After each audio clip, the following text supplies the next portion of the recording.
Kazi mheshimiwa na waziri na naibu waziri pale ambapo mtatatua mgogoro kati ya wananchi wa majimbo mawili, jimbo la Kawe katika mitaa ya Madale, Mbopo, Mabwepande na jimbo la Kibamba pale kwa ndugu yangu Mtemvu, mitaa ya Tegeta A, Msumi A, Msumi B, Kulangwa na Kulangwa.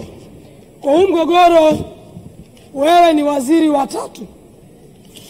Nilianza kueleza hapo bungeni wakati waziri akiwa Mheshimiwa Mabula akashindwa kutatua. Nikaeleza waziri alipokuwa Jerry Silaa akakwama kutatua. Sasa wewe ni waziri wa tatu. Mheshimiwa Dejembi, kwa sifa unazopewa, ninaomba basi sifa hizo wananchi hawa zaidi ya 250,000 ambao wanaathirika kwa maeneo yao yaliyochukuliwa na DDC mwaka wa 80 kwa kuto kufuata utaratibu, kwa sababu serikali ya kijiji haikushirikishwa wala haikutoa baraka. Wakaenda kupata hati mezani. Hati ilikuwa inawataka kwa maelezo yao wafanye kilimo na ufugaji. Miaka 50 baadaye hawajawahi kufuga kuku wala hawajawahi kulima bustani ya mchicha. Wameenda kutaka kuondoa wakazi wa asili, na ambao wakazi wa asili kwa sheria za ardhi za kipindi kile walikuwa na umiliki halali, na wao wameuzia wananchi wengine. Kwa tunapozungumza watu 2,500,000, tunazungumza raia ambao walikuwepo kipindi kile kama wananchi ama wakazi wa asili, na wananchi wengine waliokuja kununua maeneo. Mheshimiwa Waziri, nikuombe sana, nimesoma hotuba yako. Unasema kwenye mwaka huu 25-26 mnataka kutatua migogoro 3,000. Ninaomba kwa hisani kabisa, eneo hili ama mitaa hii 7 niliyokutajia ambayo yanaingia kwenye jimbo la Kawe na jimbo la Kibamba, katafute ufumbuzi. Hali za wananchi ni ngumu tunapozungumza. Ni bahati mbaya viongozi waliopewa dhamana kwenda kuhudumia wananchi, kwenda kuwasikiliza wananchi, kwenda kutatua migogoro kwa busara, wametukua watumia busara. Mkuu wa wilaya ya Kinondoni, mkuu wa mkoa wa Dar es Salaam, mwenyekiti wa CCM wa mkoa wa Dar es Salaam, jeshi la polisi na mitutu ya bunduki linasumbua raia wa Tanzania. Mheshimiwa Waziri, hapa nina matangazo mawili. Hili jambo lingeshughulikiwa na Mheshimiwa Mabula, hili jambo lingeshughulikiwa na Mheshimiwa Jerry Silaa, haya matangazo mawili yasingetokea. Kuna tangazo la tarehe 10 Februari 2024 limesainiwa na mkurugenzi wa manispaa ya Kinondoni. Anasema anaenda kuuza viwanja vya halmashauri Mabwepande.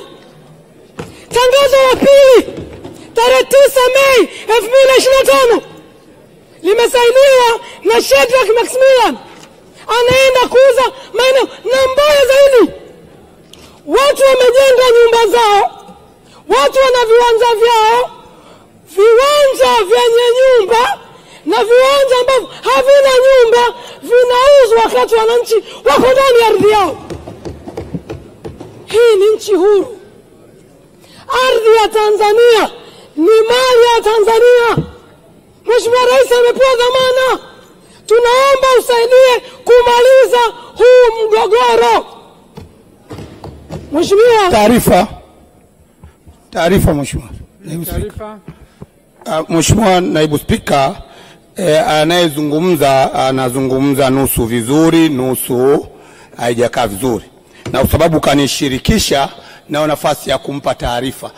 Serikali imejitahidi kwenda na huu mgogoro kwa hatua, na hatua ya kwanza waliofanya chini ya mkuu wa mkoa wa Dar es Salaam, maeneo ambayo hayajavamiwa tayari. Twende taratibu. Acha kunipotezea muda.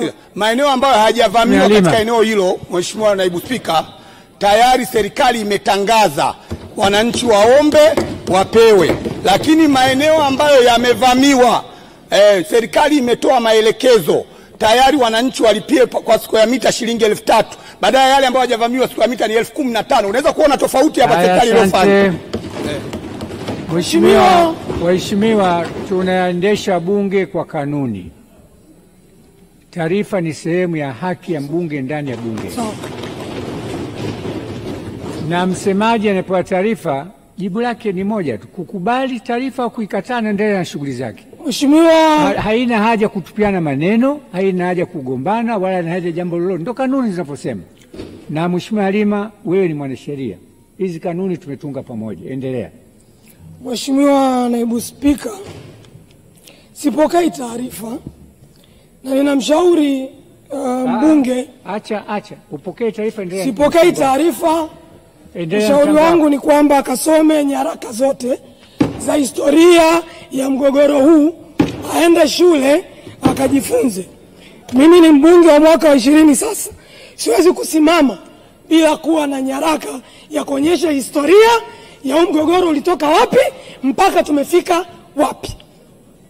Mheshimiwa Waziri, mgogoro huu unahusisha maeneo ambayo yana shule zaidi ya 15, yana vituo vya mafunzo vya serikali, kuna zahanati zaidi ya 3, kuna viwanda zaidi ya 5 Mheshimiwa, kuna taasisi za kidini zaidi ya 6, kuna makanisa, kuna ofisi za serikali, kuna maeneo ya wekezaji, kuna maeneo ya maziko na kuna vituo vya kulelea watoto yatima.